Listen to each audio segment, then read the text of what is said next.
right, Sam, thanks for joining us on Carpool Clinician today. We're excited to have you. The first dietitian. First dietitian, yes. Thanks for picking me up. Our superstar dietitian. So my first question for you today is one that I'm dying to know.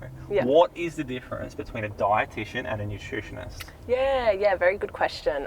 So a nutritionist actually doesn't need to have any sort of degree or accreditation. So anyone with any nutrition knowledge can call themselves a nutritionist. So Larry and I could be nutritionists? Yeah, basically.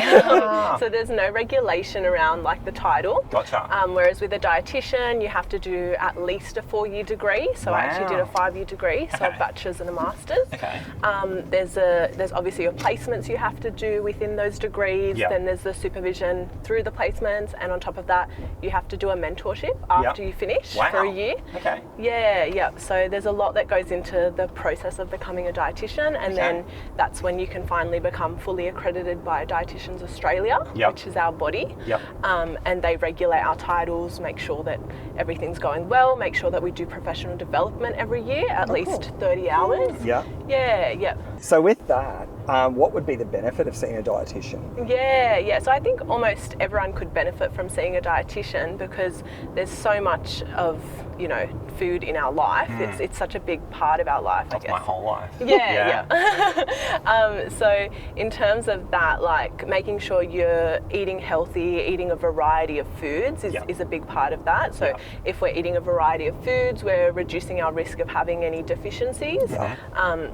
And also just knowing the balance between your everyday foods and your sometimes foods.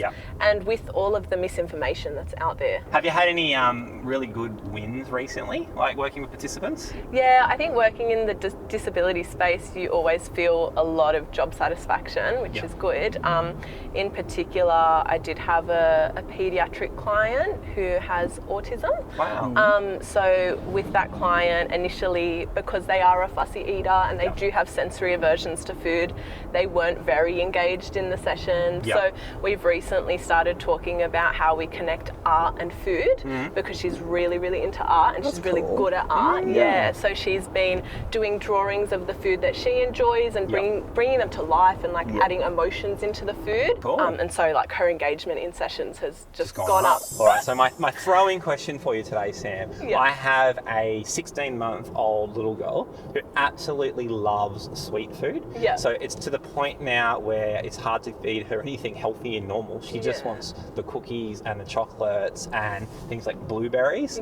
And getting things into her like, Wheat Bix or proteins or like pasta has become harder and harder.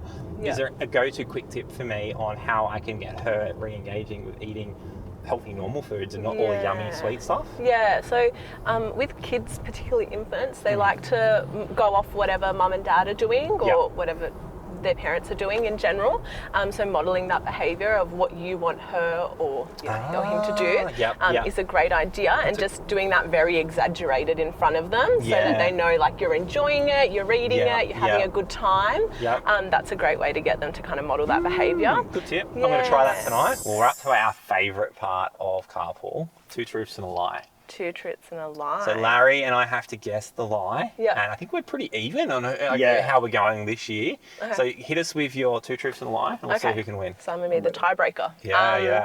Okay, my first one is that I was in a quad biking accident because I crashed into a tree. Wow. That's very specific. The second one is I've met Adele. Okay. The third one is I was having dinner in Broome in Western Australia and I was sitting next to the Prime Minister. Wow. This is not going to be easy. Can I go first, Larry? Is Broome in Western Australia? It is. Okay. Can I go first? Yeah. Okay, I'm going to say the lie is the quad bike. Okay. I'm going to say... I feel like Broome's not in Western Australia. It is. Geography wasn't Larry's strong subject at school. I'll have to say Western Australia, like the one with the Prime Minister. Yeah. Well, you win this one. That actually happened to my parents when they were on holiday. Last year. All right, and you can't come on Carpool, Sam, without having a go at butchering a song with Larry and I. Of course. Are you ready? Yeah, definitely. Right, let's give it a whirl. Let's see what we've got today. Girls hit you, hallelujah. Girls hit you, hallelujah. Girls hit you, hallelujah. Cause Uptown Funk gon' give it to you. Cause Uptown Funk gon' give it to you. Cause Uptown Funk gon' give it to you. Saturday night and we in the spot. Don't believe me, just watch. Woo! Where's your clapping, lads? I'm out of sync. Oh, that was a lot of fun. Thank you for coming on Carpool today, Sam. We love the nutrition team. Thanks, Sam. Thank you so much. Thank you, Sam. Thank you.